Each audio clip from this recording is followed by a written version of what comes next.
Welcome to the 30-day novel NaNoWriMo series. This is day 12. My name is Lynn Johnston, and I blog at writesmarternotharder.com. As always, we want to talk first and foremost about moving your story forward today. Today, you're going to be looking at the aftermath of the first pinch point. The protagonist forces interacted in some way with the antagonist, or the antagonist forces, or the after effects of some action the antagonist took that affected the protagonist setting. Today, the protagonist forces are going to be reacting to what they went through as they encountered some aspect of what the antagonist was doing.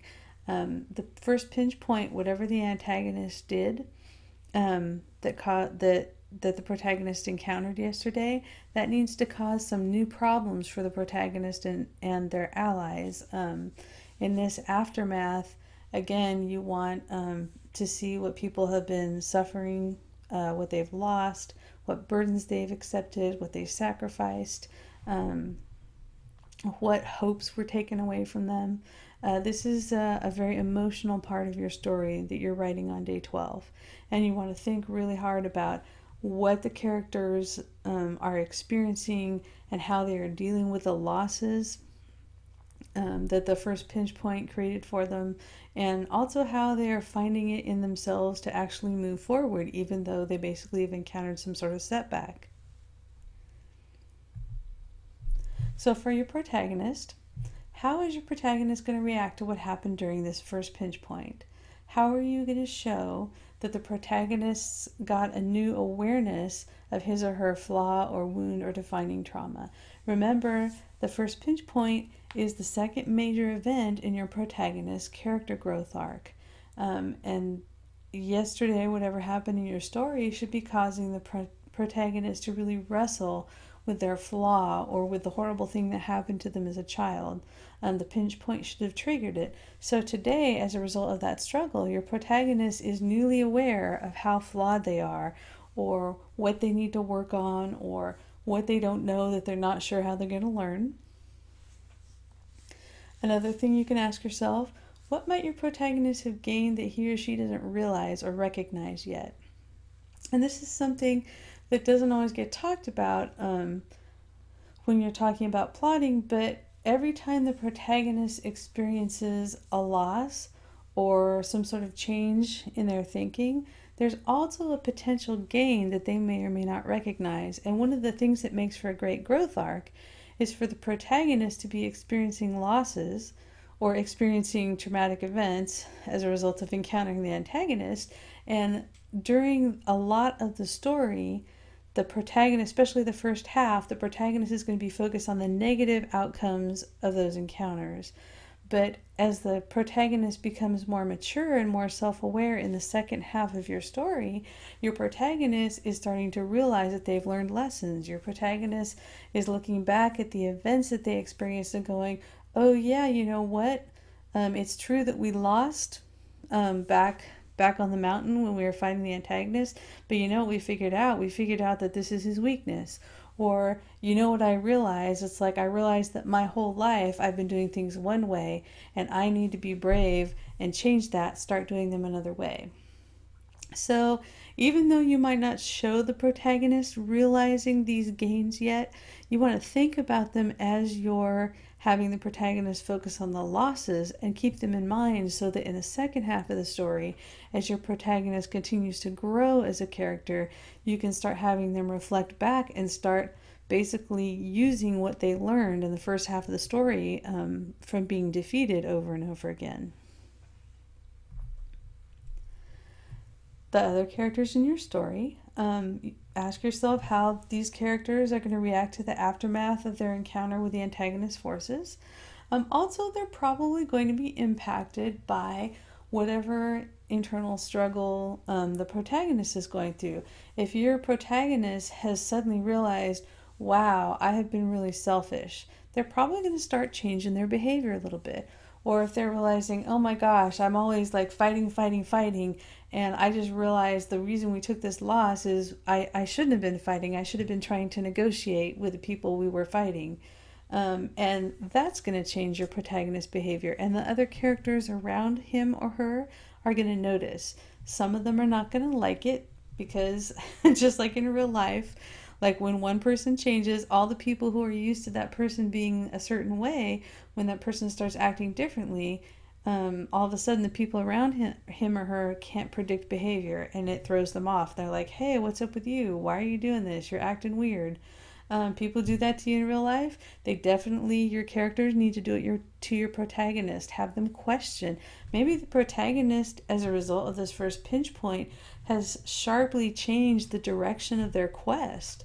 And all your other characters are probably going to be like, or at least some of them will be saying, hey, wait a minute, I thought we were going through the mountain pass, and your protagonist is like, no, I have a hunch. I firmly believe now that we need to go straight to the castle. And so that's going to be a source of conflict. You're going to see possibly some internal dissent in the ranks of your protagonist forces, and your protagonist will have to persuade them or strong arm them into doing it his way, or maybe they'll split up. But whatever it is that happens there, that's possible conflict, that's possible subplots. If your protagonist just alienated a secondary character, that person could become a traitor, or that person could with very good intentions decide to go off and do something that really screws the protagonist later, just because they're wrong, but they think that they're right in terms of what they need to do to achieve the story goal. So always, always, always look not just at the external external circumstances around your protagonist, but look at the people around your protagonist and look for ways that they can disagree, cause problems for the protagonist, interfere with what the protagonist is doing, and just basically otherwise cause more obstacles that your protagonist needs to overcome. Conflict. This is the point in the story where if you have not really dug into your protagonist and your antagonist's goals and their motives and their internal conflict, and you haven't set up a really strong conflict for your story, this is the point where you start running out of plot. And this is the point where a lot of people give up. They successfully make it through Act 1. They start the characters in Act 2, get them semi-embroiled in some conflict, and the conflict kind of peters out, and the writer says, I don't know what I need to write next. So it's really, really, really important here that you keep the conflict going, and that conflict needs to be increasingly high in terms of the stakes. Every time you introduce a new conflict, you want the stakes to be a little bit higher than with a previous conflict. So ask yourself, what do the protagonist and his or her allies sacrifice, lose, or accept as an additional burden during or immediately after the first pinch point? Like, for example, if the first pinch point was the protagonist and their allies arriving in a village and discovering that it had been razed and it can't help them, maybe they accepted as an additional burden the responsibilities for getting all those homeless villagers to a safe place, so that the antagonist can't come back and finish the job and kill them. So whatever loss or burden your protagonist encounters in the first pinch point can also add an additional task or add some additional conflict or make things more difficult for them in their initial goal. Maybe in getting to this village where they thought they were going to get help, maybe they also were about out of food and they were hoping the villagers were going to basically resupply them, and nope, guess what? The antagonist took all the villagers' food. They're in danger of starving too. So dig into it. Don't just look for one conflict. Look at your new situation that you put your protagonist in and try to come up with like 5 or 10 conflicts. And you don't have to use them all, but dig, see how many conflicts you can come up with, and then pick the best ones to move your story forward. Also, we talked about stakes, and I want to talk about them again because, again, this is the point where your middle tends to start to sag if you haven't got a strong enough conflict to carry your novel through. So, every time something major happens to your character, you want the stakes to raise for everyone involved, including the antagonist. So it's not just about like, oh no, now the protagonist is in danger of starving. Want to think about how can you raise the stakes for the antagonist?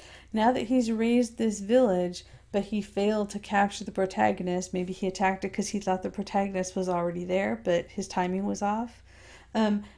Now you want there to be something that makes it harder for your antagonist so that he's going to redouble his efforts to go for whatever he's trying to do in the story.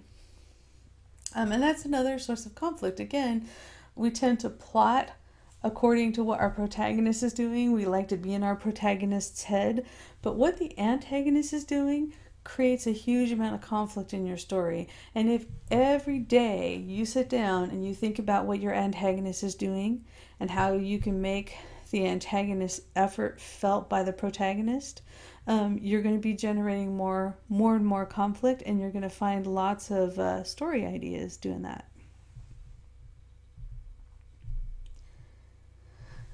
We always want to look at setting too. How did your setting change as a result of what happened during the first pinch point? What was the impact that your character's actions, both protagonist and antagonist, had? What impact did they have on the setting? How did the characters feel differently about the setting in the aftermath of the first pinch point? Maybe your protagonist has always seen this place that they were headed for as a safe sanctuary, and now, holy crap, they have realized that nothing in the world is safe. There is no place that the antagonist cannot reach them. And there's nothing that they can't, there's nothing sacred. They could lose anything at any time. And that doesn't have to be how the protagonist's feelings change, but that's an example of how they can. So looking at your story promise, again, we're coming out of a major change in your protagonist character growth arc. So again, you want to look at as the protagonist comes out of this first pinch point and deals with the aftermath, ask yourself, what am I promising the reader about my protagonist growth arc? Am I promising that they are going to, by implication, that the protagonist is going to experience a huge amount of doubt? Am I implying that the protagonist is going to have a whole lot of setbacks? However your growth arc has been going so far, it's kind of like there's an implicit promise in it that it's going to be a certain kind of growth arc. So think about that. You want us to, that doesn't mean you can't surprise the reader, but whatever surprises you give in retrospect have to be consistent with the way it's been unfolding. Getting started, as always, please do your pre-writing ritual and your warm-up exercise. At this point, it's probably starting to feel a little bit easier. If you have stuck with it every day and you've been doing your pre-writing ritual and some warm-up exercises consistently, you are probably, even if you have resistance to sitting down and getting started, once you sit down and you start your ritual, there's a really good chance that it's starting to feel natural that you do the ritual, you do your warm-up, and you start writing. And that's a good thing. That means that you're starting to ingrain that writing habit. And I also want to say, if you're not feeling that, and maybe you're not feeling like your pre-writing ritual is working for you, maybe you're kind of feeling like, it's not really helping me that much, or maybe I picked the wrong pre-writing ritual and you want to experiment, that's totally okay, go ahead. If you think it is sort of working for you, you might add something new and see if you were just missing something, or if you actually need to go ahead and completely change it. Also, I want to say at this point in your story, your protagonist and their allies are probably forming some serious doubts about their chances of success in the face of the antagonist's power. They've gone through the first plot point where they faced that crisis, or at least the protagonist did, and now in the pinch point, things have gotten worse. It's starting to become apparent that the antagonist is not a pushover and has some real power. So this is a natural point for your protagonist and their allies to start going, wow, this is going to be harder than we thought, and maybe we're not going to be able to do this as fast as we wanted or as easily as we thought we could. So think about where you might want to have your characters expressing doubt in your scenes today. After you write, celebrate your success and prepare for tomorrow. Thanks for hanging out with me, and I hope to see you again for day 13.